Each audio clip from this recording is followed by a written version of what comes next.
படையப்பா படம் வரும் டிசம்பர் 12ஆம் தேதி ரீரிலீஸ் ஆகிறது. அதற்காக ரஜினி தற்போது அளித்து இருக்கும் பேட்டி வைரல் ஆகியிருக்கிறது.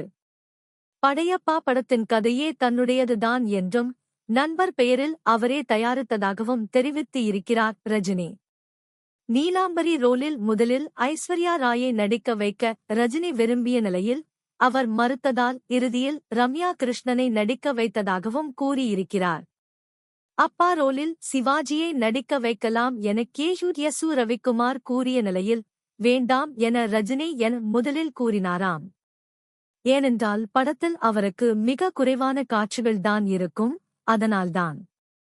அதன் பின் கேஷூர் ரவிக்குமார் சிவாஜியிடம் சென்று கதை சொல்லிவிட்டு வந்த பின், ரஜினியிடம் சிவாஜி ஒரு மிகப்பெரிய தொகையை சம்பளமாக கேட்டதாக கூறியிருக்கிறார்.